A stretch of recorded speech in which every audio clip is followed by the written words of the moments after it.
Assalamualaikum warahmatullahi wabarakatuh. Halo Sobat Misteri Cunyim Cekam. Senang rasanya bisa kembali hadir menjumpai Anda. Seperti biasa, kami akan menyuguhkan cerita-cerita misteri. Dan kesempatan kali ini kami sudah menyiapkan sebuah kisah nyata misteri yang berjudul Kisah Si Majid Solo Riding Melewati Hutan Kematian.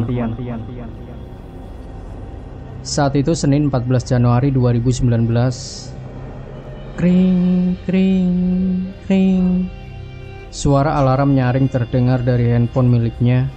Sampai ia pun terbangun dari tidurnya. Dilihatnya waktu sudah menunjuk pukul 4 pagi. Ia pun bangun untuk membersihkan diri dan bergegas ke musola dekat rumahnya. Pagi itu masih gelap gulita, namun suara ayam jago sudah berkokok di berbagai penjuru desa kala itu.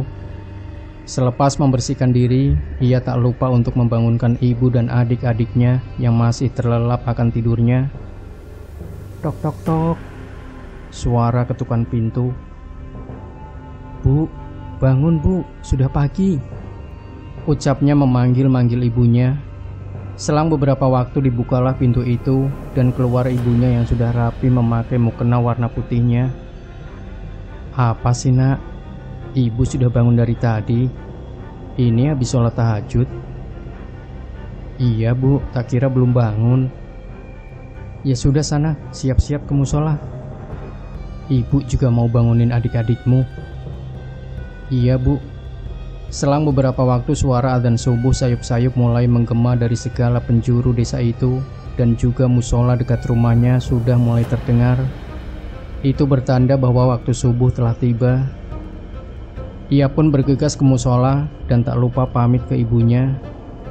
Ia adalah Majid, pemuda asal Cianjur yang tinggal hanya bersama ibu dan kedua adiknya perempuan karena ayahnya sudah meninggal 4 tahun yang lalu dalam sebuah insiden kecelakaan. Selama 4 tahun itu, Majid serta ibunya bekerja keras untuk membiayai sekolah adik-adiknya, juga untuk memenuhi kebutuhan hidup sehari-hari. Majid lulus sekolah menengah atas pada tahun 2016. Beruntung selama 2 tahun ke belakang, ia sempat bekerja di sebuah perusahaan ternama di Bekasi. Dari hasil kerjanya itu, ia bisa membangun sebuah toko sembako di depan rumahnya untuk ibunya. Serta ia juga mempunyai sebuah usaha mie ayam bakso yang baru ia geluti selama 3 bulan ke belakang. Langit pagi itu mulai tampak sedikit agak terang, tanda matahari akan segera muncul. Dilihatnya ia sedang membenarkan sepeda motornya yang sepertinya sedang ada kendala di bagian mesinnya, karena sudah beberapa kali ia coba untuk nyalakan, namun tak pernah bisa. Motormu kenapa nak? Mogok lagi?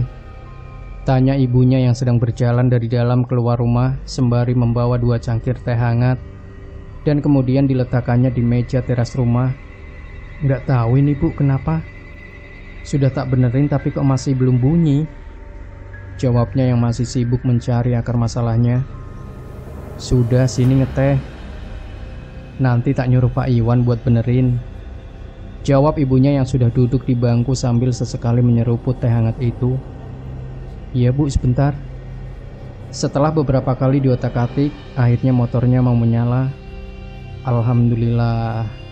Bunyi juga itu motor, ujar ibunya. Iya bu, alhamdulillah.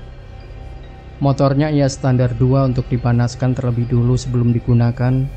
Kemudian ia pun membasuh tangan untuk segera duduk menemani ibunya.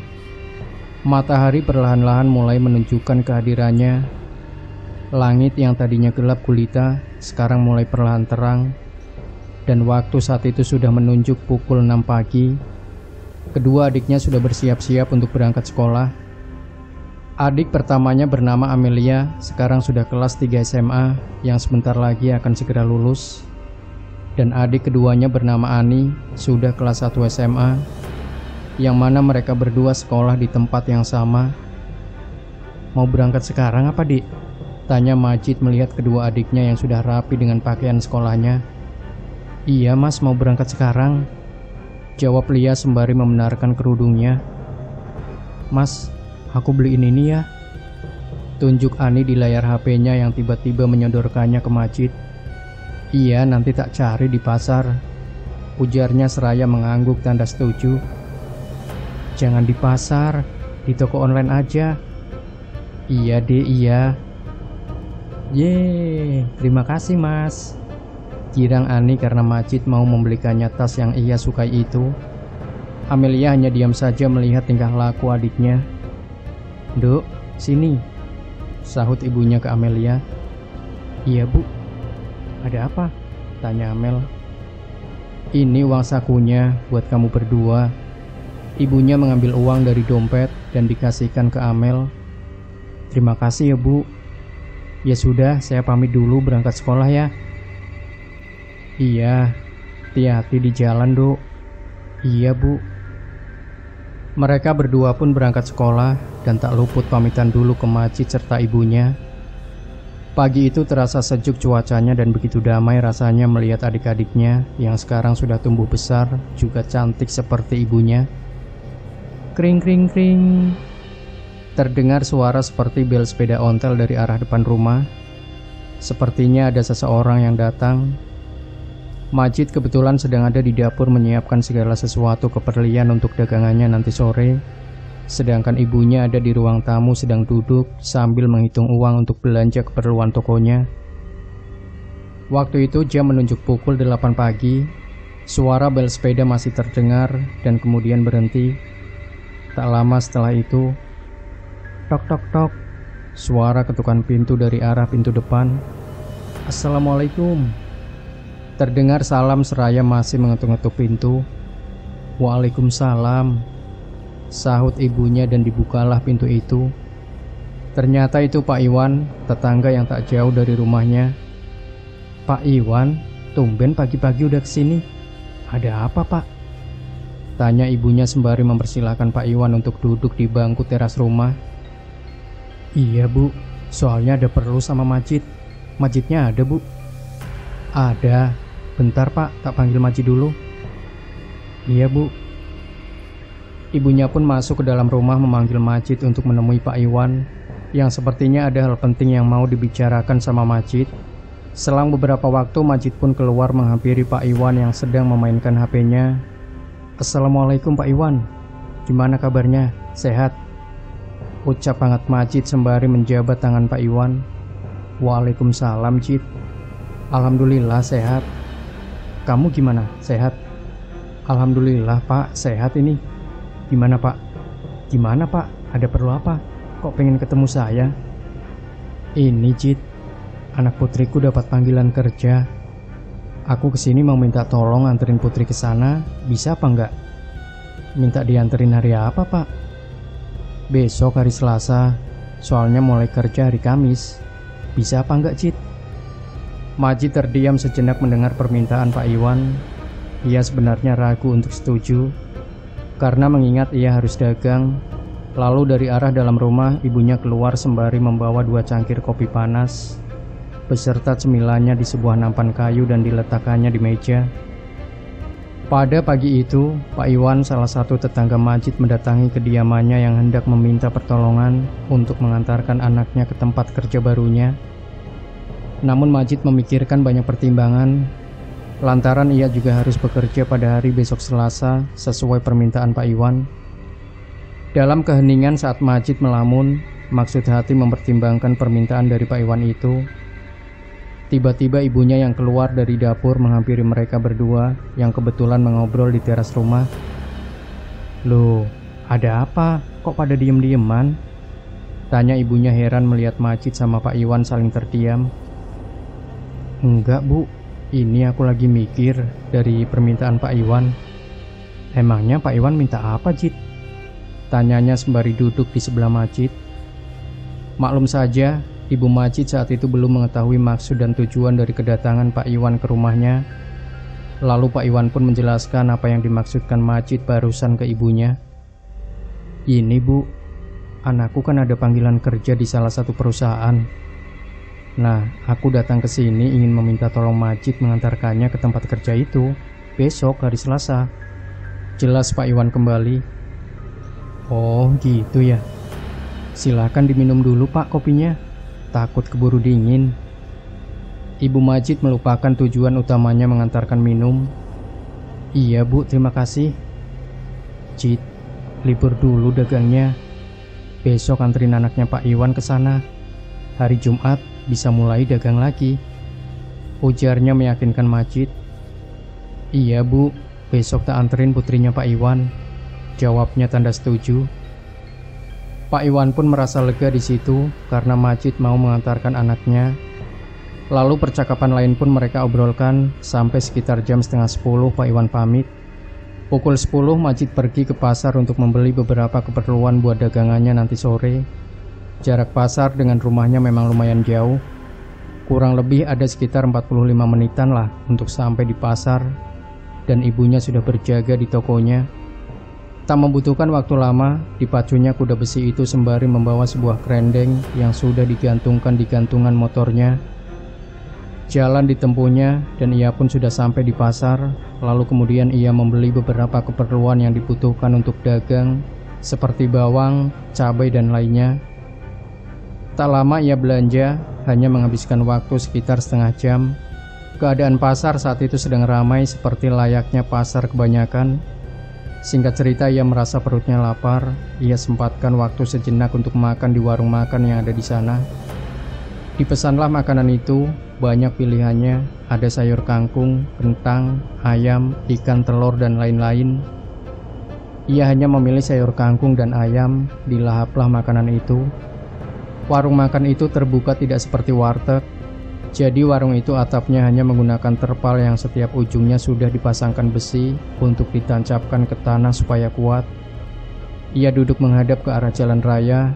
Ketika makan dengan lahapnya, ia seperti melihat seorang kakek-kakek sedang duduk di dekat tiang listrik. Anehnya, kakek itu melihat Majid dengan tatapan aneh. Majid tak terlalu pedulikan hal itu. Ia lalu lanjutkan makannya. Karena merasa aneh, Majid pun memutuskan untuk melihat kakek itu lagi. Namun ia kaget saat melihat kakek itu sudah tidak ada di sana. Padahal cuma selang beberapa menit dari awal ia melihatnya. Namun tiba-tiba kakek itu sudah ada di belakangnya. Sontak ia kaget sembari istighfar. Kakek itu terlihat sudah berumur, mungkin ada sekitar 70 tahunan, mengenakan baju batik coklat yang sudah kucel, celana hitam, dan juga mengenakan belangkon. Lalu kemudian kakek itu nunjuk-nunjuk ke arah makanannya Majid sambil bilang, "Tuh, kakek minta itu." Seraya menunjuk ke arah makanannya si Majid. Majid pun merasa iba, lalu ia mutusin untuk pesan satu bungkus makanan untuk kakek itu. Namun kakek itu menolak, dia hanya mau makanan yang dimakan oleh Majid. "Kek, ini kan bekas makanan saya, mending tak bungkusin aja ya." Kakek itu tetap kekeh menolak, yang ia mau hanya makanan yang Majid makan. Alhasil, Majid pun mau tak mau menuruti apa yang kakek itu mau. Sampai ibu yang punya warung geleng-geleng kepala dibuatnya. Dibungkuslah makanan bekas Majid makan, dan dikasihkanlah makanan ke kakek itu. Sebelum pergi, kakek itu bilang sesuatu ke Majid yang membuat ia bingung dengan perkataan kakek itu. Lalu kakek itu pun pergi sembari membawa makanan bekas Majid. Ia masih bingung dengan perkataan kakek itu. Apa maksudnya? Ada apa? Kok kakek itu bisa bilang hal aneh di luar nalarnya? Tanpa pikir panjang, Majid pun memutuskan untuk tak terlalu memikirkan hal tersebut. Kemudian ia membayar makanannya itu dan segera pulang ke rumah untuk menyiapkan dagangannya. Sore itu Majid sedang berdagang di tempat ia biasa mangkal di alun-alun desanya. Keadaan ramai seperti biasanya. Banyak pedagang di pinggiran alun-alun. Di lapangan banyak anak-anak yang sedang bermain kesana kemari. Dan tak sedikit juga ada pasangan muda-mudi yang sedang duduk berdua beralaskan tikar yang mereka bawa. Alun-alun itu emang selalu ramai setiap harinya, bukan hanya setiap malam minggu saja. Di sebelah kiri seberang alun-alun terdapat masjid yang memudahkan masyarakat sekitar untuk beribadah jikalau waktu sholat telah tiba. Keadaan normal seperti biasanya, dagangan Majid banyak pembelinya karena memang rasanya yang nikmat dan lezat. Bahkan penulis sering beli mie ayam bakso miliknya, dan pernah juga iseng bertanya dari mana dia belajarnya, dan ternyata dia diajarkan oleh ibunya. Tak terasa matahari sudah memancarkan warnanya yang kuning keemasan, tanda sebentar lagi waktu maghrib akan tiba. Majid yang sedari tadi melayani pelanggan benar-benar disibukkannya tanpa berhenti. Sepertinya dia butuh seseorang untuk membantunya. Jikalau banyak pelanggan seperti ini, begitulah pikirnya. Di sela-sela waktunya, ia sempatkan untuk melihat jam di tangannya, dan waktu sudah menunjukkan pukul 17.30 sore. Dia sempatkan waktu untuk duduk, karena untuk beberapa saat belum ada pelanggan lagi. Dia melamun melihat ke arah seberang jalan, sembari menopangkan tangan di dagunya, dan samar-samar ia seperti melihat seseorang di arah seberang jalan, yang membuat pandangannya terasa aneh. Karena orang itu tak seperti orang yang lalu lalang di seberang jalan lainnya. Ia sedikit mengucek mata karena merasa seperti tak asing dengan orang itu. Benar saja, karena itu adalah kakek-kakek yang ia temui di pasar tadi pagi. Kakek itu melihat ke arah Majid sambil menunjuk-nunjuk dengan tatapan tajam ke arahnya. Majid bingung di situ, lalu tiba-tiba, "Mas." Ada suara perempuan manggil dia seraya nepuk pundaknya Majid. Terkejut dia karena hal itu. Iya mbak, gimana?" "Gimana sih mas? Udah tak panggilin dari tadi kok nggak denger." "Iya mbak, maaf." "Ya sudah, nggak apa-apa. Pesan mie ayam 2 ya mas." "Siap mbak." Dibuatlah mie ayam pesanan perempuan itu. Ketika Majid sedang membuat mie ayam, ia sesekali mencuri perhatian ke arah seberang jalan, dan ternyata kakek itu sudah tak ada di sana. Kemana lagi itu kakek, pikirnya. Ia merasa aneh oleh tingkah laku kakek itu. Tak mau pikir panjang, ia lanjutin membuat mie ayamnya. Waktu pun semakin sore semakin gelap, azan maghrib sudah berkumandang. Majid menunaikan sholat terlebih dulu dan menitipkan dagangannya ke Pak Ali, pedagang jus sampingnya Majid. Selepas sholat, ia bergantian jaga dagangannya Pak Ali. Malam itu dilaluinya dengan perasaan bahagia karena dagangannya habis tak tersisa seperti hari-hari sebelumnya. Jam menunjuk pukul 21.15 malam. Ia pulang lewat jalan pintas yang jarang ia lewati kalau malam, karena jalan yang biasa ia lewati saat pulang sedang ada kecelakaan, sehingga menyebabkan kemacetan parah. Majid mendorong gerobaknya sedikit agak cepat, karena mengingat jalanan yang ia lewati saat ini begitu sepi, walau banyak rumah, namun saat itu keadaan sedang sepi. Terus ia mendorong gerobak, lama-lama hawa di situ sedikit berubah. Yang tadinya adem sekarang jadi pengap. Aneh emang, karena mengingat itu adalah jalan yang ramai perumahan, harusnya tak seperti itu. Majid berjalan sambil mendorong gerobak. Lama-kelamaan bulu kuduk Majid berdiri. Dari arah belakang terdengar seperti ada suara langkah kaki yang mengikutinya berjalan. Ia panik dan coba untuk mempercepat langkah kakinya lagi. Majid memberanikan diri untuk menoleh ke arah belakang.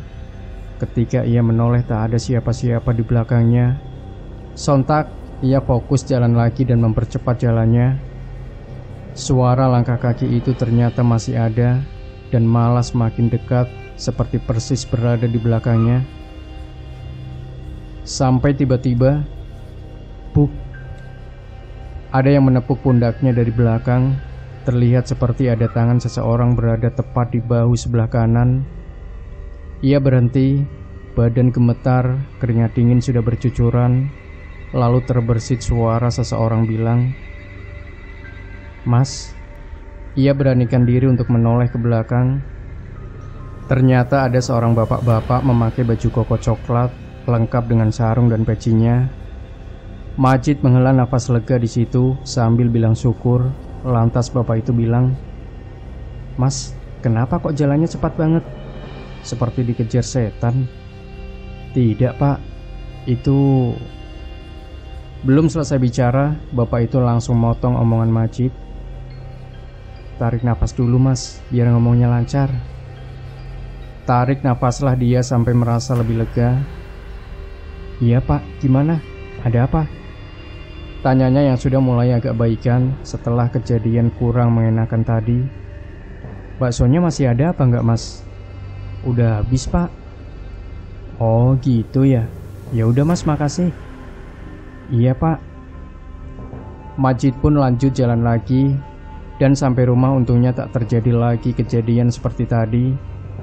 Dilihat ibunya sedang duduk di bangku teras rumah bersama Amelia dan Ani. Sepertinya mereka sedang asik mengobrol. Assalamualaikum. Kayaknya ada yang seneng ini. Sembari memarkirkan gerobak di teras rumah sebelah kiri. Waalaikumsalam, ucap mereka bertiga bersamaan. Iya Mas, ini Mbak Amel dapat juara 1 lomba nyanyi di sekolah. Ini pialanya. Seraya menunjukkan piala yang Ani maksudkan. Alhamdulillah. Ya udah, Mas minta tolong bantu beresin dagangannya Mas. Siap Mas, jawab mereka berdua bersamaan. Kemudian Majid pun duduk di samping ibunya, sedangkan Ani dan Amelia membereskan dagangannya Majid untuk disimpan di dapur. Cid, tadi sore Pak Iwan datang ke sini. Besok anterinya jam 6 pagi katanya, ucap ibunya. Iya Bu, Pak Iwan ngomong apa lagi selain itu Bu?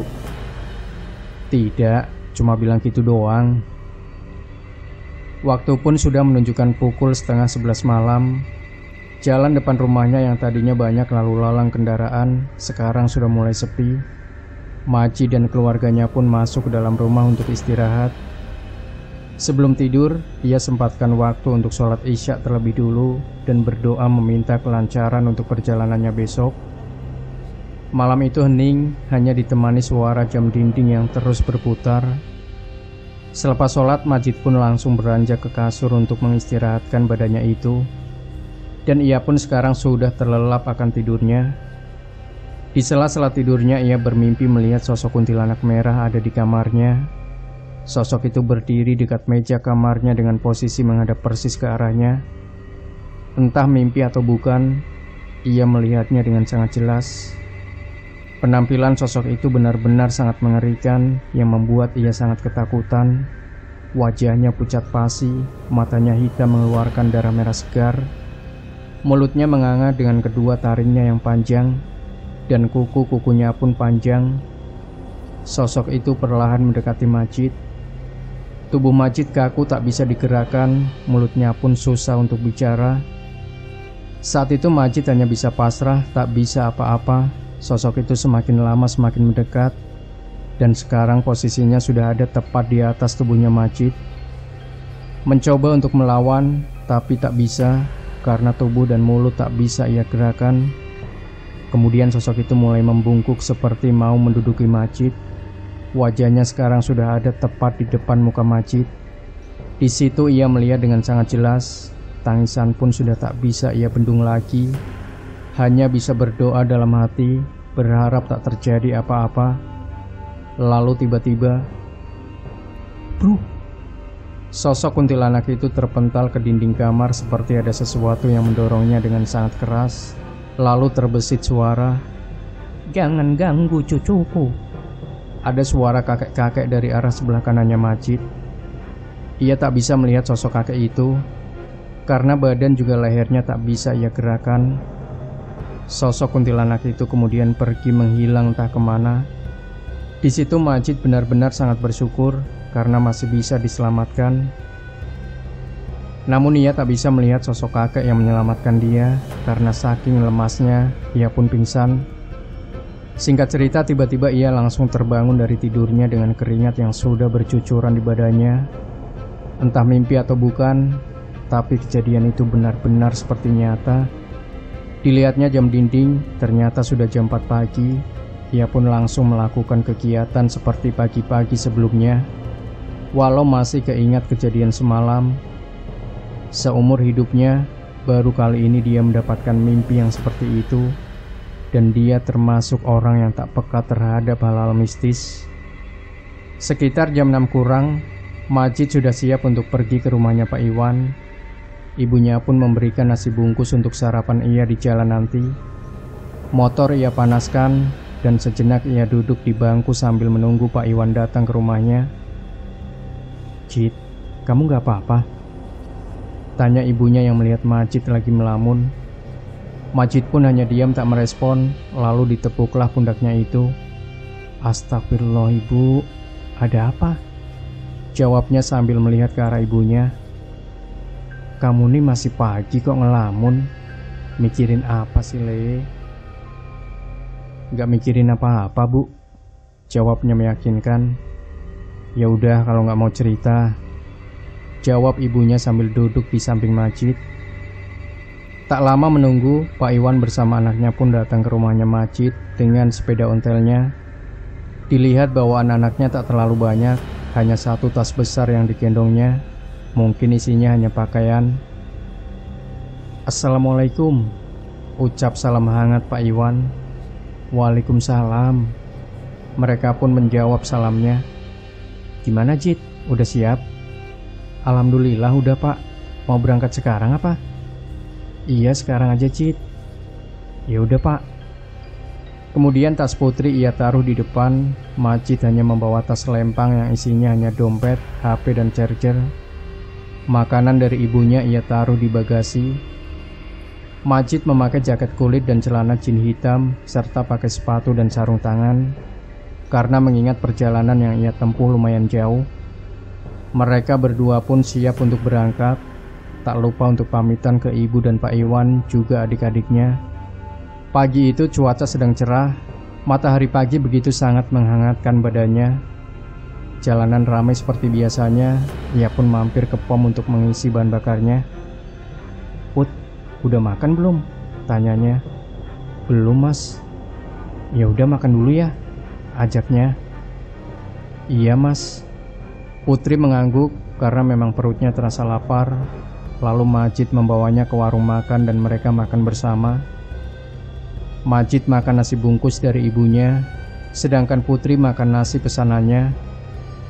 Perjalanan mereka masih jauh.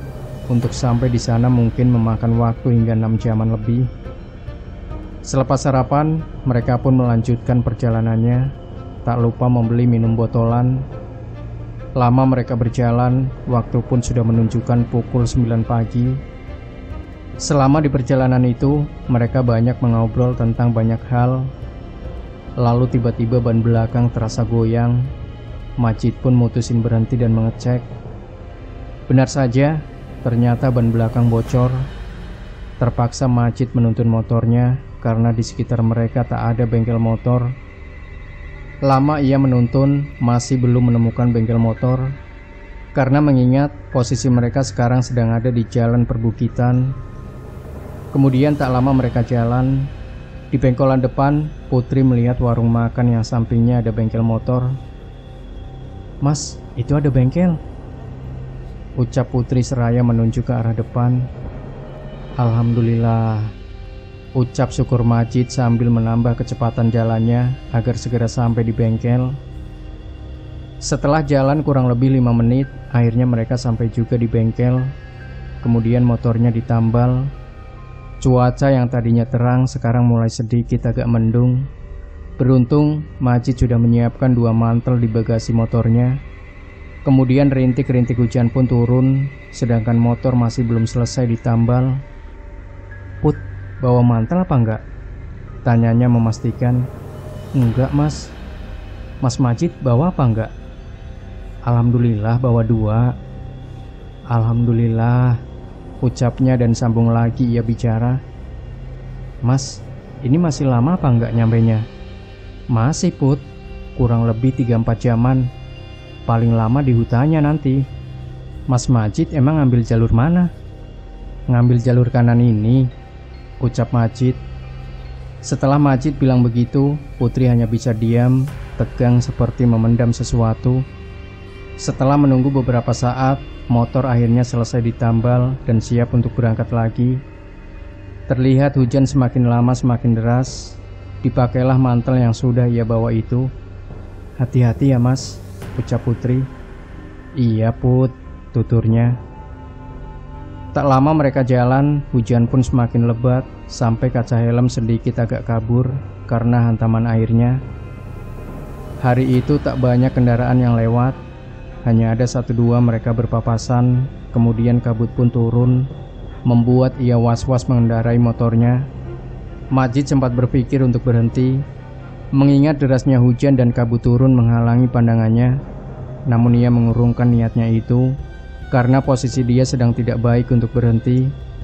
Tak lama setelah itu Majid melihat ada dua jalan ke kiri dan ke kanan. Ia pun berhenti untuk melihat pelang penunjuk jalan.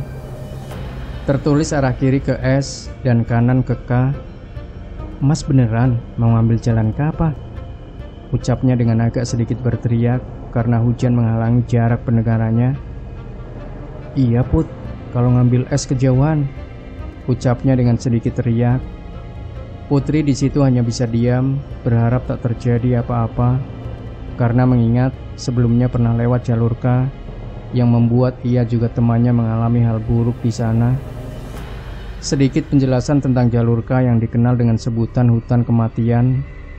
Jadi hutan itu jalurnya ekstrim, namun kalau mau cepat sampai di kota S, lewat hutan ini solusinya kalau dari arah kotanya Majid.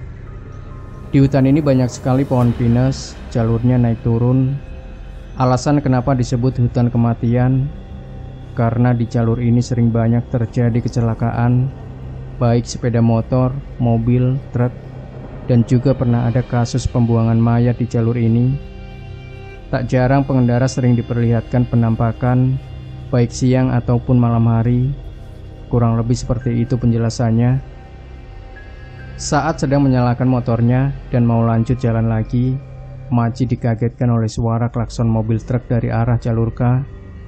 Ada yang aneh dengan mobil itu. Pikirnya dia ngelaksonin apaan. Di depannya kan tak ada kendaraan lain. Lalu tiba-tiba mobil itu terguling ke kiri. Sontak Majid teriak, "Hei!" Di situ Putri kaget. "Mas, kenapa?" tanyanya heran. Majid nengok ke arah Putri. "Put, itu ada mobil truk terguling," ucapnya sambil nunjuk ke arah jalur K. "Mana Mas? Gak ada." Putri heran karena yang Majid tunjuk tak ada apa-apa. Lalu Majid pun kembali melihat ke arah truk terguling tadi. Dan betapa terkejutnya ia melihat truk itu sudah tidak ada di sana. Majid terdiam heran tanpa sadar kalau Putri sedari tadi menepuk pundaknya untuk mengajaknya jalan lagi, karena Putri sudah merasa tidak nyaman berhenti lama-lama di sana. "Mas, hei, ayo jalan lagi," ucapnya. Majid pun sadar dan segera untuk pergi dari tempat itu. Dinyalakanlah itu motor.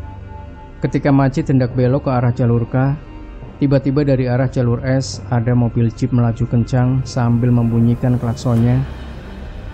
"Mas!" teriak Putri seraya memeluk Majid begitu eratnya. Beruntung dengan sigap, Majid langsung mengerem walau sempat ban belakangnya tergelincir dan hampir saja tabrakan itu terjadi. "Astagfirullah, kamu gak apa-apa Put?" tanya Majid. Sedangkan mobil itu sudah jauh dari pandangan mereka. "Aku gak apa-apa Mas." "Mas Majid gimana?" "Alhamdulillah, aku juga gak apa-apa." Majid mutusin untuk berhenti sejenak di pinggir jalan karena mengingat kejadian barusan membuat mereka shock. Sedangkan hujan masih turun dengan derasnya. Selang beberapa lama melihat ada mobil mengarah ke arah mereka. Sepertinya itu mobil jeep yang hampir menabrak mereka, pikirnya. Tak lama mobil itu berhenti, lalu keluar seorang laki-laki yang sudah membawa payung ke arahnya. "Mas, kenapa berhenti di sini?" tanya lelaki itu. "Gak apa-apa Mas, lagi istirahat ini." "Lebih baik lanjut jalan lagi Mas, daerah sini rawan.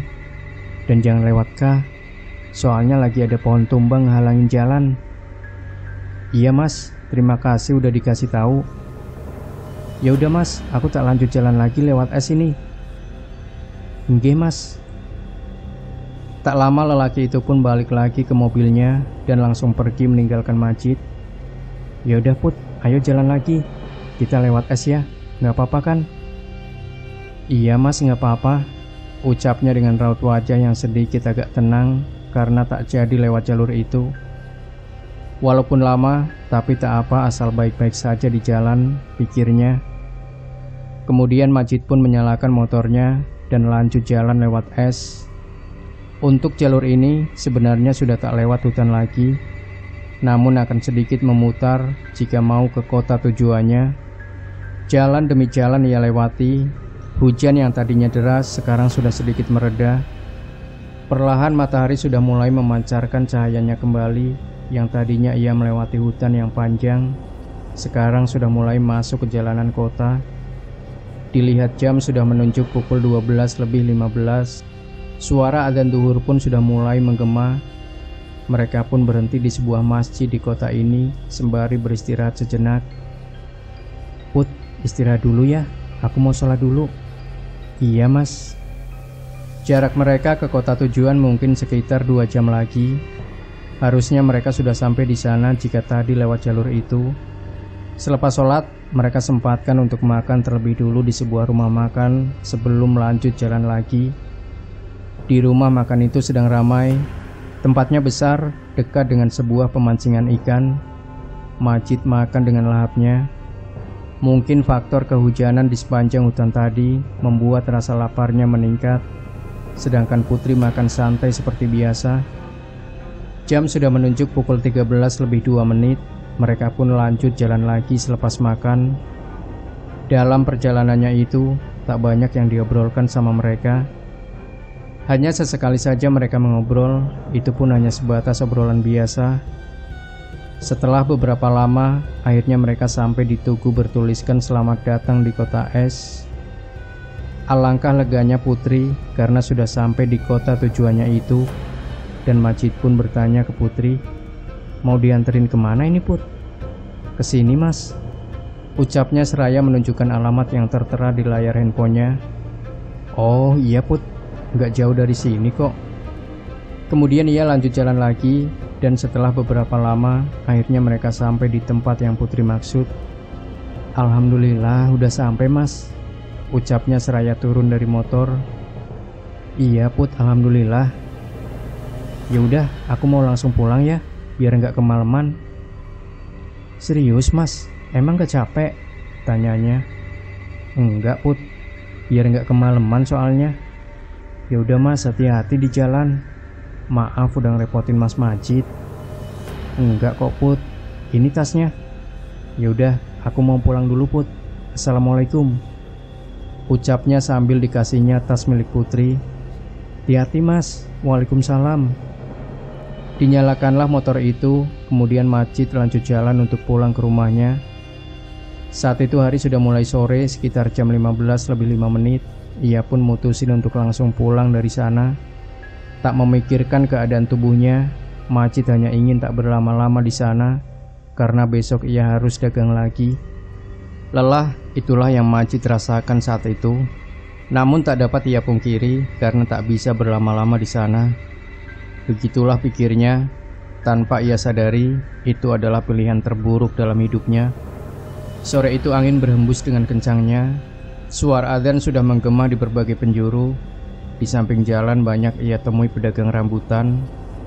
Sempat ia berhenti untuk membeli beberapa ikat dan dimasukkannya ke dalam bagasi. Tak lama ia pun berhenti di sebuah musola. Selepas sholat, ia istirahat sebentar di pelataran musola sembari menghubungi ibunya bahwasanya ia sedang dalam perjalanan pulang. Sempat ibunya menyuruh untuk istirahat saja di sana dan besok baru ia pulang. Namun ia menolak dengan alasan tak ingin berlama-lama di sana. Seharusnya ia dengarkan perkataan ibunya itu. Namun waktu sudah tak bisa ia ulang lagi. Sebelum ingin melanjutkan perjalanan, ia sempatkan untuk makan di warung makan dekat musola terlebih dulu. Waktu itu jam sudah menunjuk pukul 16 sore. Pikirnya mungkin sampai rumah sekitar jam 10 atau 11 malam kalau lewat jalur K. Yang dia pikirkan saat itu mungkin pohon yang tumbang sudah tak ada di sana. Jadi dia memutuskan untuk ambil jalur K. Selesai makan, ia pun langsung kembali melanjutkan perjalanan pulang. Tak jauh memang jalur K itu dari kota es, hanya ditempuh setengah jam lamanya dari tempat ia istirahat tadi. 100 meter sebelum ia sampai di tugu bertuliskan jalur K, ia merasa ada yang aneh. Ia lihat tak ada satupun kendaraan yang masuk ke jalur K itu. Berhentilah ia sejenak di warung dan bertanya ke pemilik warung. "Assalamualaikum Bu, saya mau tanya, ucapnya. Waalaikumsalam. Iya mas, mau tanya apa? Ini kok nggak ada mobil atau motor yang lewat jalur K ya bu? Kenapa? Tanya Majid heran. Nggak tahu tuh mas, ujar ibunya. Oh iya bu, ya udah kalau gitu. Kemudian ia pun lanjut jalan lagi. Mungkin nanti di sana juga bakal banyak pengendara yang berpapasan, pikirnya positif. 50 meter ia jalan, ia sempatkan untuk mengisi bensin dulu dan mengisi angin ban motornya untuk antisipasi di jalan nanti. Lanjut ia jalan, dilihat langit sudah mulai mendung, mungkin mau hujan lagi. Ia pun sekarang sudah masuk di jalur K. Awal-awal jalan masih biasa saja, tak banyak hal aneh-aneh. Sempat ia jumpai beberapa pengendara yang berpapasan dari lawan arah. Langit perlahan-lahan mulai gelap, lampu penerangan jalan tak ada satupun yang menyala. Apa mungkin ini gara-gara pohon tumbang? Atau mungkin sedang ada gangguan? Ia hanya bisa berpikir positif di sana.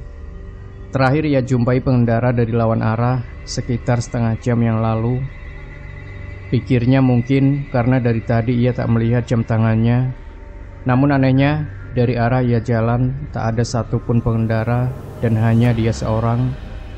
Ia tetap berpikir positif di situ. Pikirnya mungkin masih tertinggal jauh di belakang. Kembali ke 1 jam yang lalu. Ini cerita dari sudut pandang ibu si pemilik warung. Sore itu tepatnya pukul 17.00. Ia sedang beres-beres warungnya karena mau tutup dan pulang. Ia melihat dari arah kanan ada sekitar 5 mobil polisi berdatangan dan berhenti tepat di depan tugu jalur K. Ia pun jalan agak cepat ke tugu itu untuk melihat apa yang terjadi di sana. Sesampainya ia di sana, ia melihat seorang polisi membawa polisi lain dan dibentangkan polisi lain itu dari satu sisi ke sisi yang lain, seperti tak ada yang boleh masuk ke jalur K. Ada apa ini? Kenapa tugunya dikasih polisi lain? Kemudian beberapa masyarakat sudah banyak berkumpul di sekitaran area itu. Seorang polisi kemudian mengambil sebuah megafon dan ia pun bicara kepada masyarakat. Perhatian semuanya, tolong dengarkan dengan seksama. Saya akan bicara di sini. Kenapa kami memberi garis polisi pada tugu ini? Di dalam hutan sana ada beberapa pohon besar yang tumbang. Kami baru mendapat informasi dari pusat. Diharapkan jangan ada yang melewati garis polisi ini. Kami akan segera melakukan investigasi di sana. Demikian informasi yang bisa saya sampaikan. Mendengar polisi bicara seperti itu, kagetlah ia karena tadi ada seorang pemuda masuk ke jalur K. Belum sempat ia mau memberitahu polisi, tiba-tiba ada lelaki nyamperin Pak Polisi itu dan bilang kalau tadi ada pemuda yang masuk ke jalur K. Awalnya polisi itu tak mempercayai omongan pria itu. Lalu dijelaskanlah oleh beberapa orang yang mungkin melihat Majid masuk ke jalur K. Polisi itu kemudian mengumumkan kembali ke masyarakat, jika pemuda itu belum kembali dalam waktu 1 jam, mereka akan langsung masuk ke hutan. Benar saja, selama 1 jam itu Majid tak terlihat kembali. Dan yang anehnya, tak ada satupun kendaraan yang keluar dari jalur K. Sedangkan tadi Majid berpapasan dengan beberapa pengendara. Lalu itu apa yang berpapasan dengan Majid? Tanpa berpikir panjang, 3 mobil polisi pun masuk ke jalur K untuk mencari keberadaan Majid. Karena seharusnya perjalanan 1 jam itu sudah sampai di tempat pohon yang tumbang itu. Pikir mereka jika Majid dalam perjalanan kembali, mereka pasti akan berpapasan di jalan nanti. Kembali ke cerita Majid, lama ia jalan. Suasana di jalan saat itu benar-benar sangat gelap dan mencekam. Hanya lampu penerangan motornya saja yang menyala. Ia tambah kecepatan. Lalu tiba-tiba motornya seperti berat. Pikirnya apa banyak kempes. Ia pun coba berhenti sejenak di pinggir jalan. Terlihat di seberang jalan ada sebuah gubuk kecil yang sepertinya itu sebuah warung. Keadaan warung itu sangat gelap karena tak ada penerangan sama sekali. Setelah ia cek, ternyata ban baik-baik saja, tak kempes. Kemudian ia pun lanjut jalan lagi. 10 menit ia jalan, motornya kembali terasa berat. Ia pun berhenti lagi di pinggir jalan dan mengecek bannya kembali. ternyata ban baik-baik saja. Pas ia lihat ke seberang jalan, ternyata ada sebuah gubuk kecil lagi. Ia positive thinking, mungkin itu bukan gubuk yang sama. Ia kembali jalan karena memang bannya baik-baik saja. 10 menit ia jalan, motornya pun kembali terasa berat lagi. Di situ Majid merasa kesal. Ada apa ini? Kenapa motor terasa berat terus? Ia pun akhirnya kembali berhenti lagi. Dan dilihatnya ban itu ternyata baik-baik saja. Pas ia kembali menengok ke arah seberang jalan, alangkah terkejutnya ia melihat sebuah gubuk kecil yang sama seperti awal ia melihat tadi. Lalu tiba-tiba dari dalam gubuk itu keluar sosok kuntilanak merah yang sama persis seperti apa ia mimpikan waktu itu. Majid sontak langsung teriak, "Wah!" Langsung ia naiki motornya dan pergi dari tempat itu dengan perasaan yang sudah tak karuan. Jantung berdegup dengan sangat kencangnya, napas sudah tak karuan. Berharap sosok itu tak mengejarnya. Ketika ia belok ke kiri, tiba-tiba dari arah depan, sosok kuntilanak itu sudah menghadangnya. Sontak Majid langsung banting kemudi ke kanan. Karena tak bisa menahan keseimbangan, akhirnya Majid terjatuh.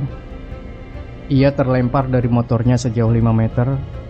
Tampak sosok itu mendekatinya perlahan dengan raut wajah menyeramkannya. Berusaha bangun dengan nafas yang terengah-engah sambil sesekali menggeram kesakitan. Kemudian ia copot helmnya dan lari tak tentu arah masuk ke dalam hutan, mengingat motornya tak bisa ia ambil. Pikirnya sosok itu sudah berhenti mengejar, namun ia salah. Sosok kuntilanak itu masih mengikutinya terbang di atas kepalanya sambil tertawa melengking. Ia tahan semua rasa sakit yang dirasakan dan terus lari dengan nafas yang terengah-engah, berharap ada seseorang datang membantunya. Kemudian dari kejauhan, ia melihat sebuah cahaya.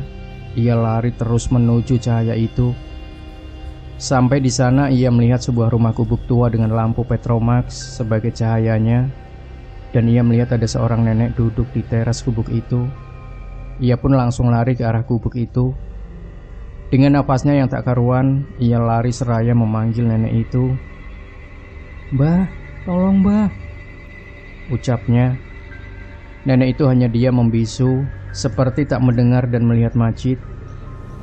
Terus ia lari ke arah gubuk itu, namun bukannya mendekat. Ternyata ia hanya lari di tempat.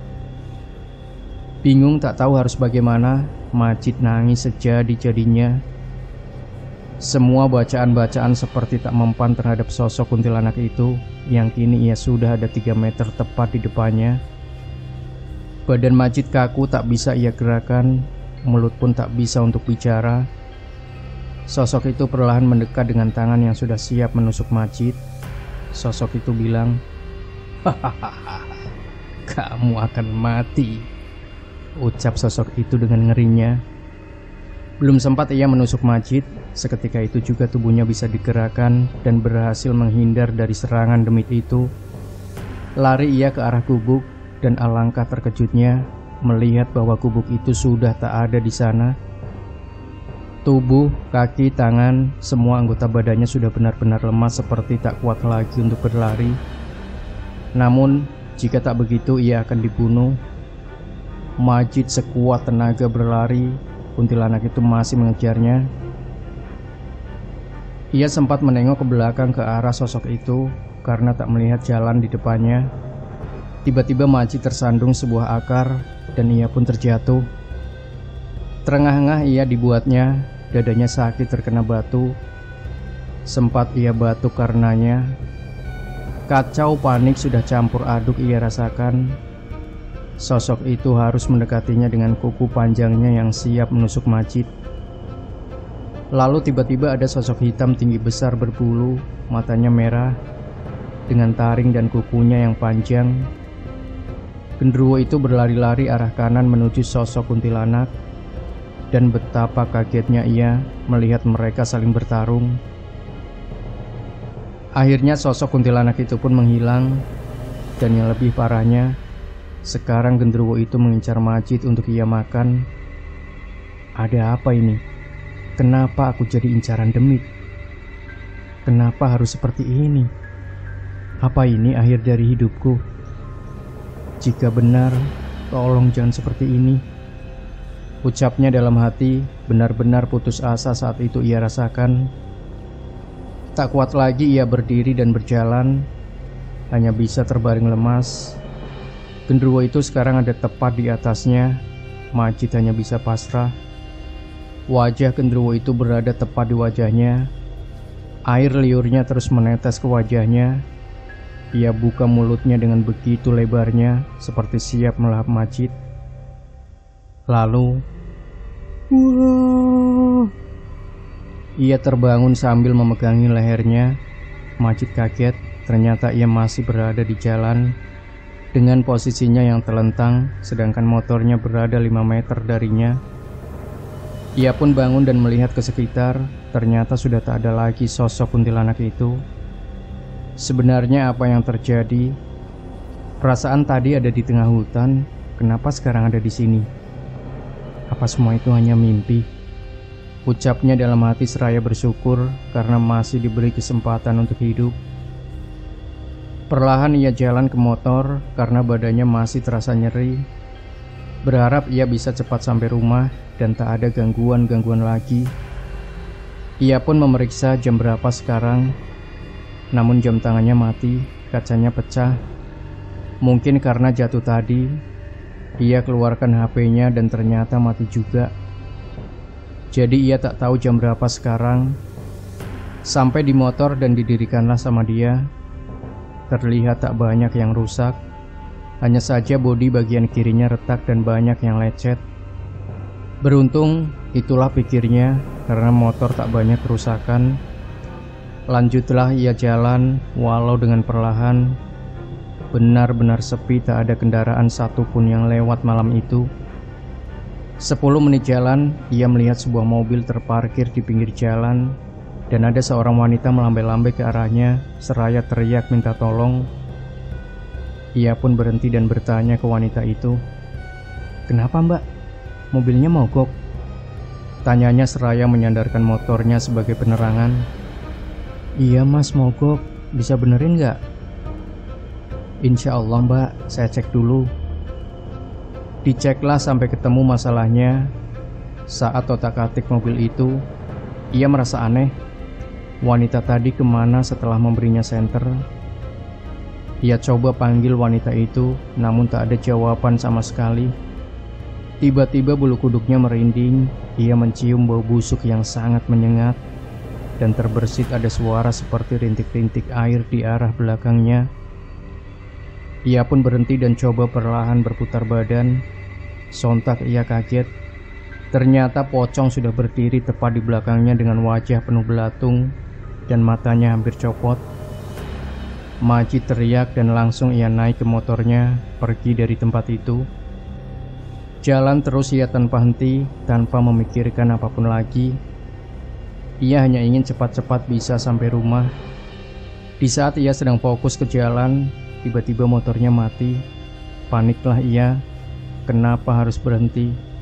Kenapa lagi ini? Tolong.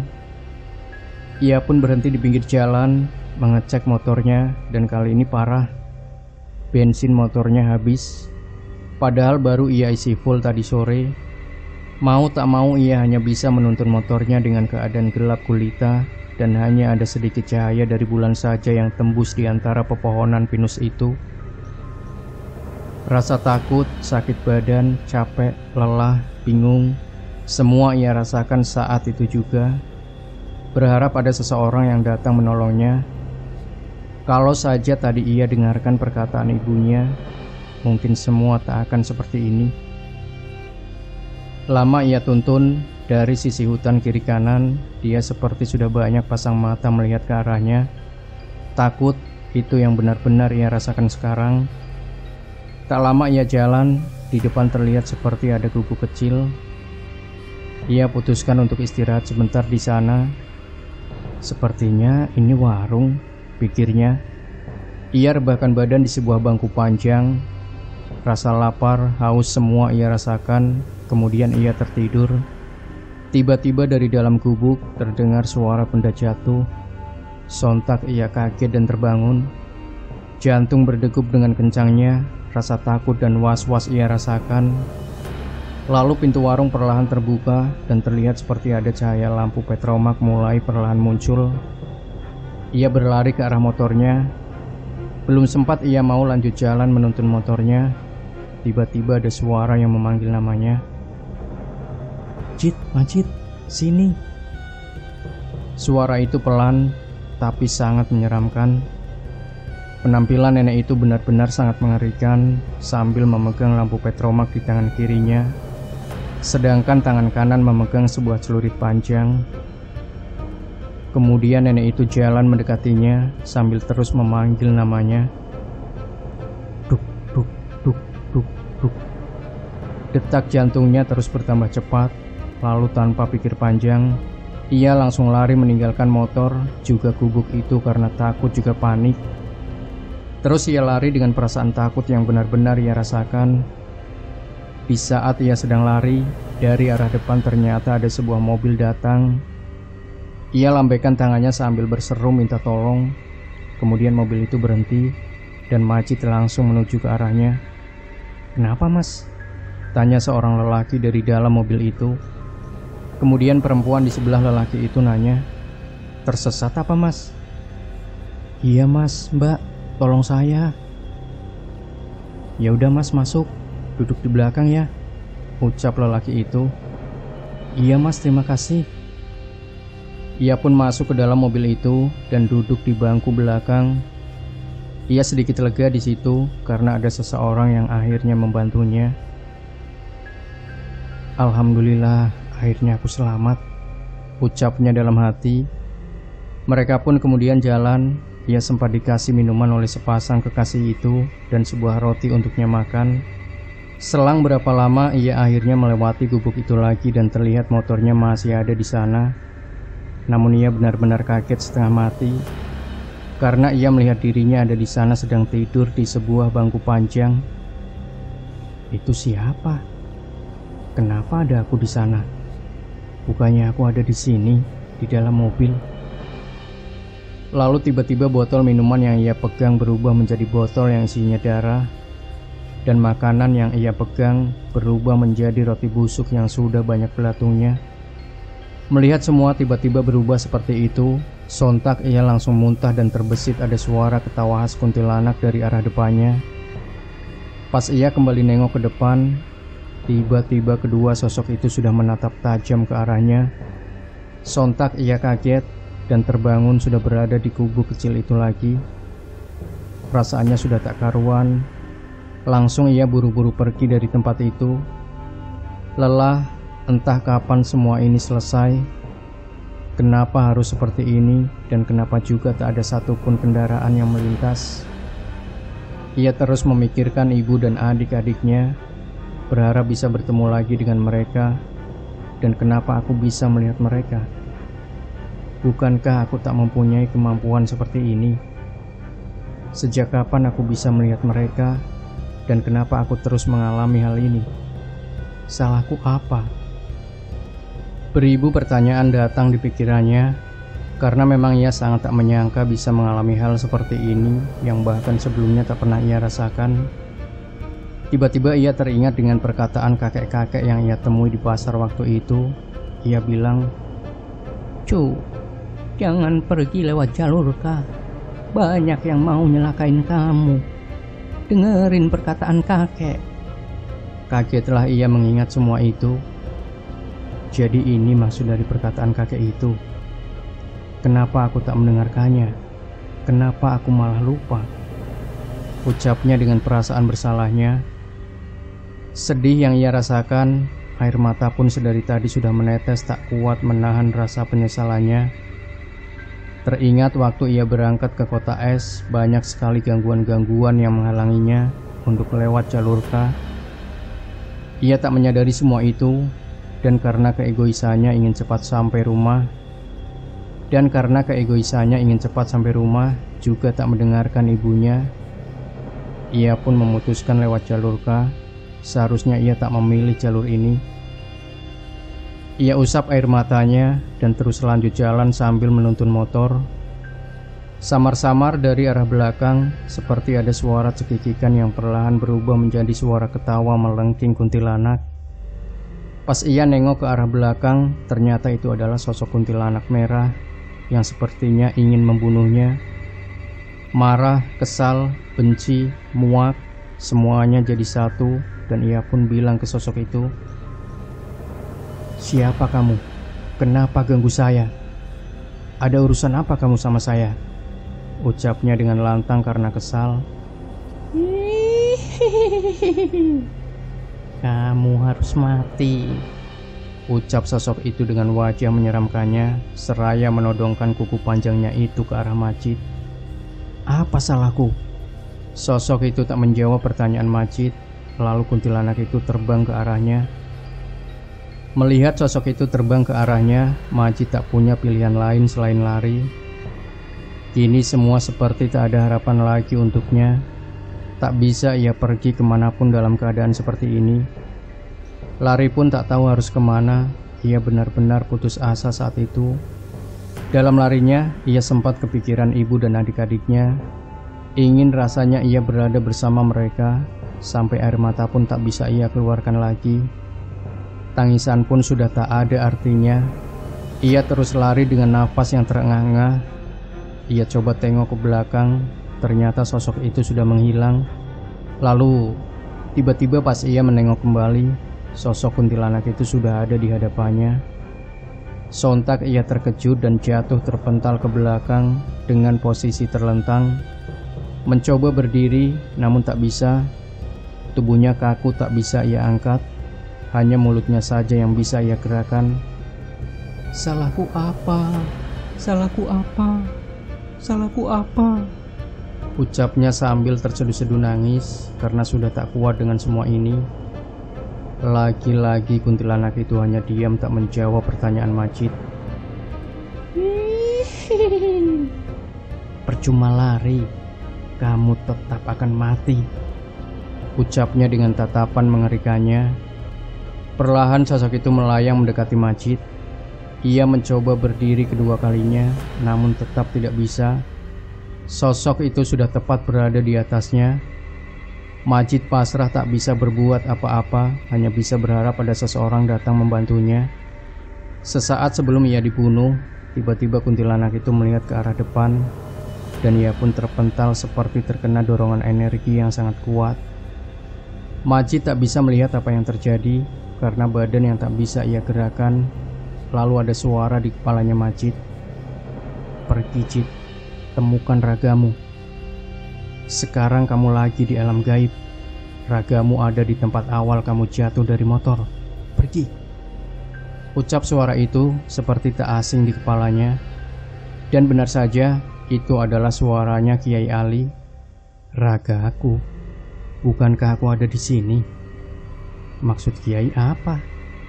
Bingung ia mendengar perkataan Kiai Ali. Lalu, "Cepat pergi," ucapnya tegas. Ia coba berdiri dan pergi menjauh dari tempat itu.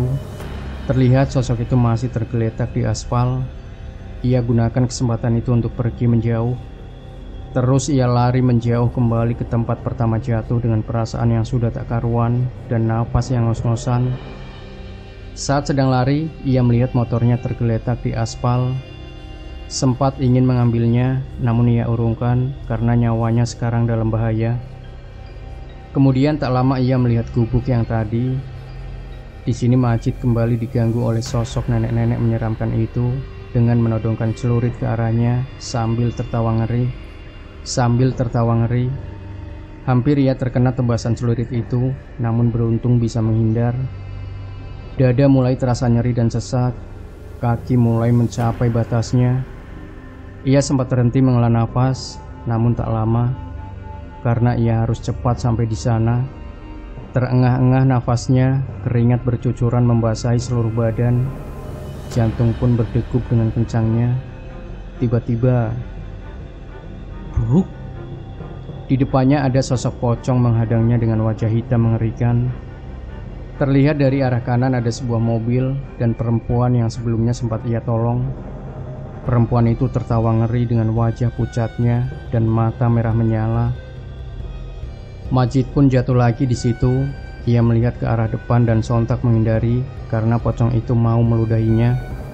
Hampir sedikit lagi ia terkena. Ia pun bangun lagi dan pergi dari situ. Pocong dan perempuan itu rupanya mengejar Majid. Hahaha, mau pergi kemana kamu? Rupanya itu suara genderuwo yang tengah menghadangnya di tengah jalan. Majid bingung harus lari kemana, sudah tak ada jalan lagi. Malam itu ia benar-benar dikepung oleh demit. Wah, tolong! Teriak Majid yang mentalnya sudah drop parah. Di saat ia hendak ditangkap oleh sosok genderuwo, tiba-tiba sosok itu terpental jauh seperti yang terjadi sama kuntilanak merah. Lalu ia pun mendengar suara Kiai Ali lagi. Cepat pergi, aku gak bisa lama jagain kamu, Cid, tuturnya. Ia kerahkan semua sisa-sisa tenaganya itu. Setelah lama ia lari dengan terpingkal-pingkal. Akhirnya sampai dan melihat tubuhnya yang sudah tergeletak 5 meter dari motornya. Majid bingung dan tak tahu bagaimana caranya agar ia bisa masuk ke dalam tubuhnya lagi. Sedangkan beberapa sosok masih mengejarnya. Kemudian Kiai Ali membisikkan telinganya lagi. Pejamkan matamu dan konsentrasi, ikuti arahanku. Tak banyak pikir panjang, ia pun langsung mengikuti apa yang diperintahkan Pak Kiai. Di dalam pikirannya, ia melihat Jalurka penuh dengan mayat. Ada yang kepalanya putus, ada yang badannya hancur dan lain sebagainya. Terus ia ikuti arahan Pak Kiai. Ia pun melihat sebuah pintu berdiri di antara tumpukan mayat dan ia harus masuk ke dalamnya. Tak mudah melewatinya karena bau busuk yang sangat menyengat.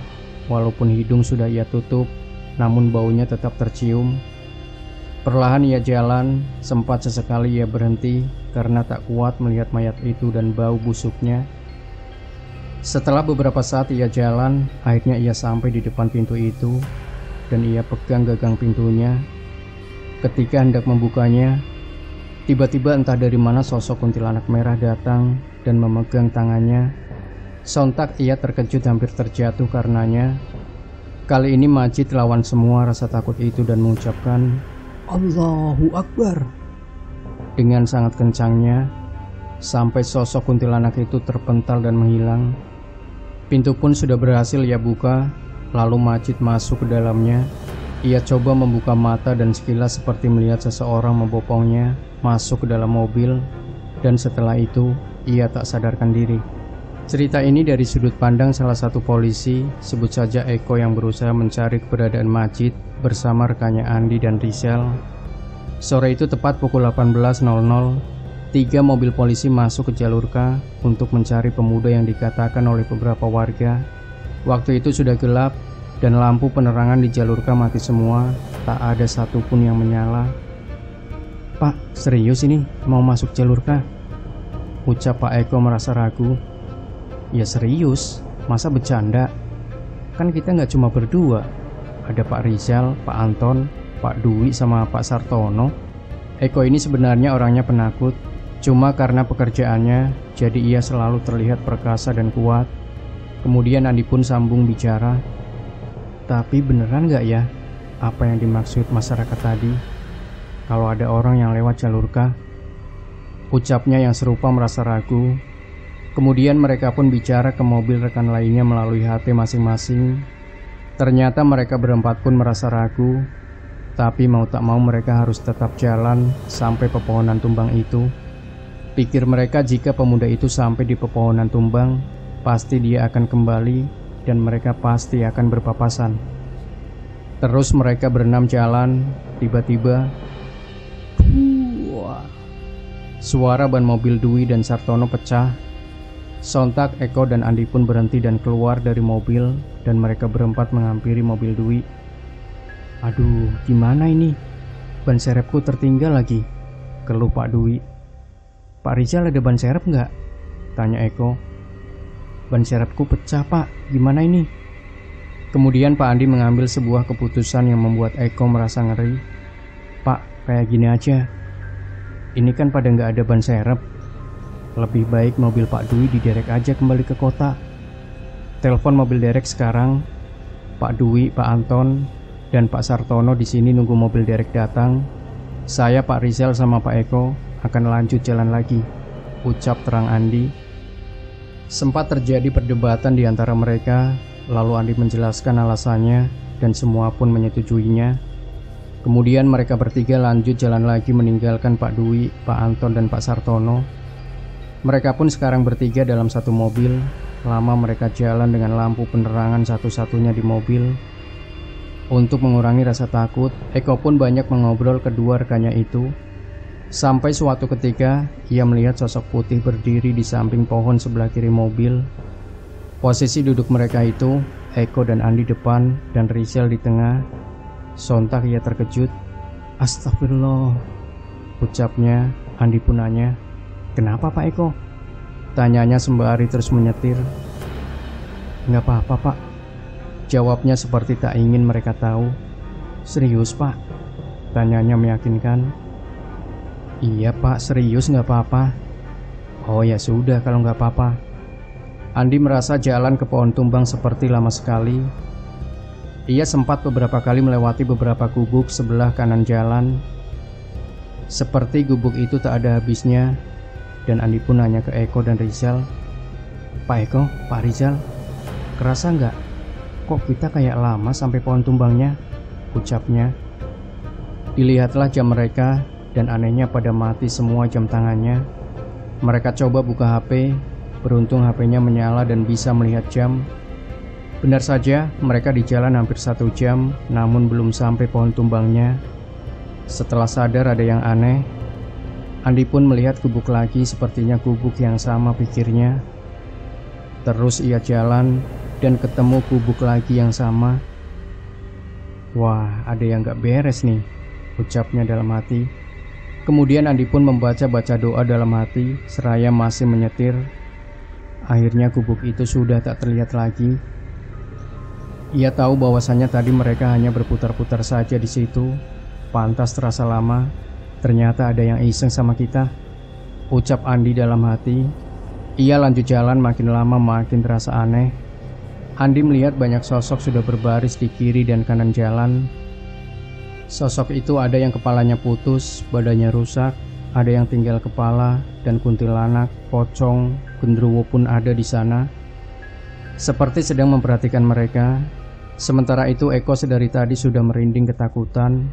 Dan Rizal ia bertingkah normal seperti tak terjadi apa-apa. Lalu tiba-tiba ada sosok kuntilanak merah berdiri di tengah jalan. Sontak Andi ngerem mendadak. "Astagfirullah, ada apa Pak?"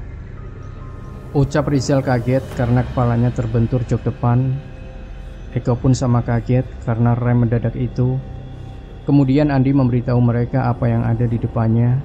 Sontak mereka berdua ketakutan dan mengajak untuk kembali ke kota. Namun Andi menolak karena ia melihat pemuda dan motornya sudah tergeletak di tengah jalan, dan kuntilanak itu seperti sedang menjaganya.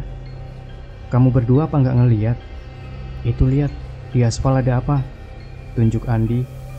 Mereka berdua kaget bukan main karena ada pemuda yang sudah tergeletak di aspal dengan sepeda motornya.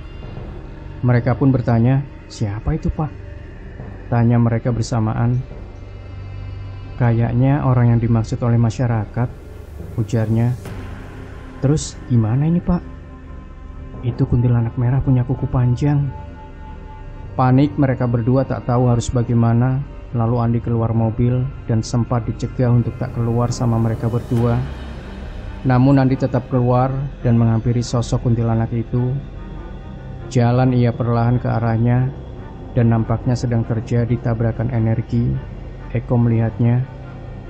Saat Andi berjalan perlahan ke arah sosok itu, ia sempat kontak batin dengannya. "Mau apa kamu kesini?" tanya sosok itu dengan nada menantang. "Aku mau bawa orang ini. Apa urusanmu sama orang ini?" jawab Andi dengan tegasnya. "Kamu gak usah tahu apa urusanku sama orang ini," jawabnya dengan wajah mengerikan dan tangan yang sudah siap melawan. "Oh, gak jawab pertanyaanku," Andi terus jalan ke arah sosok itu dengan mulut yang sudah komat kamit membaca ayat-ayat suci Al-Quran. Kuntilanak itu kepanasan dengan apa yang dilakukannya dan memohon-mohon ampun agar ia berhenti membaca ayat suci Al-Quran. Namun tak dilakukan oleh Andi. Jawab pertanyaanku, apa urusanmu sama anak ini? Sampai kamu berbuat kayak gini, ucapnya masih dalam batin. Kemudian tak kuat menahan panas yang serasa terbakar, sosok itu pun bilang ke Andi, Ampun, ampun, aku cuma disuruh, ampun. Ucap sosok itu sambil teriak-teriak kepanasan. Siapa yang menyuruhmu? Tanya Andi dengan garangnya. Di satu sisi, Eko dan Rizal hanya bengong di dalam mobil melihat Andi yang ternyata punya kelebihan seperti itu. Mereka melihat Andi sudah ada di depannya, namun sosok itu terbungkuk seperti memohon-mohon ampun ke Andi, pikir mereka. Kuntilanak itu memberitahukan siapa yang menyuruhnya, lalu Andi pun membiarkannya pergi dan jangan ganggu pemuda itu lagi. Dan kuntilanak itu pun menghilang. Kemudian Andi menghampiri Majid, memeriksa apakah masih hidup atau tidak. Hei, sini keluar, bantu angkat orang ini, ucap Andi seraya melambaikan tangan ke arah mobil. Lalu Eko dan Rizal pun keluar dari mobil dan lari ke arah Andi. Iya pak, jawabnya. Ini orangnya masih hidup, cuman lemas, hati-hati angkatnya, ucap Andi sedikit mengarahkan mereka berdua mengangkat Majid. Rizal sadar bahwa Majid matanya sedikit agak terbuka dan seperti melihat mereka berdua sedang mengangkatnya. Setelah itu tak sadarkan diri. Perlahan mereka jalan mengangkat Majid ke mobil, lalu mereka masukkan Majid ke kursi tengah. Sementara itu Pak Andi mengambil motornya Majid dan menyalakan mesinnya. Kemudian ia naiki motor itu jalan ke arah mobil. Ini aku yang bawa motornya, kamu berdua di mobil ya, ucap Andi. Siap pak, ucap serentak mereka berdua. Kemudian Rizal memberikan helm ke Andi dan mereka pun jalan kembali ke kota es. Posisi jalan mereka berdampingan karena Andi was-was dengan mereka berdua, takut terjadi apa-apa. Selama kembali ke kota es tak terjadi hal-hal aneh lagi. Setelah sekitar 1 jam perjalanan, akhirnya mereka sampai di Tugu Jalurka. Dan mobil Pak Dwi juga Pak Sartono pun sudah menunggu mereka di sana, beserta masyarakat yang sudah banyak menanti kedatangan polisi itu. Alhamdulillah, ucap syukur Eko dan Rizal. Dilihat jam tangannya, ternyata sudah menunjuk jam 20 lebih 5 malam. Banyak masyarakat bertanya-tanya apa yang sebenarnya terjadi di dalam sana. Polisi tak menjawab semua pertanyaan yang diajukan masyarakat. Kemudian Eko dan Rizal pun disuruh lanjut jalan ke rumah sakit terdekat untuk memeriksa keadaannya Majid. Sesampai di sana, Majid langsung dibawa ke ruang UGD dan membiarkannya istirahat lebih dulu karena ia yang masih tak sadarkan diri. Majid tersadar esok paginya sekitar jam 8 pagi dan ibu serta adik-adiknya sudah ada di sana karena semalam mereka menghubungi Majid. Dan yang angkat ternyata Eko yang langsung saat itu juga memberitahukan keadaan Majid, yang membuat keluarganya berangkat malam itu juga ke kota es. Setelah berbagai macam kejadian, akhirnya Majid bisa berkumpul lagi dengan keluarganya. Dan ia banyak sekali belajar dari kejadian yang menimpanya itu. Majid pun diberitahu oleh ibunya soal siapa yang membantunya saat itu. Dan memang benar itu adalah Kiai Ali. Karena kemarin ibunya punya firasat buruk tentang Majid yang ditelepon tapi tak diangkat-angkat olehnya. Kemudian ibunya pun minta tolong ke Kiai Ali dan beruntung nyawa Majid masih bisa diselamatkan. Sampai sekarang Majid sudah tak mengalami gangguan-gangguan itu lagi. Walaupun pada kenyataannya kini ia sudah sepenuhnya bisa melihat sosok makhluk astral. Demikian Sobat Misteri Sunyi Mencekam. Jangan lupa berikan komentar Anda, like, share video ini, subscribe channel Sunyi Mencekam, dan kembali nantikan cerita-cerita misteri terbaru dari kami. Wassalamualaikum warahmatullahi wabarakatuh.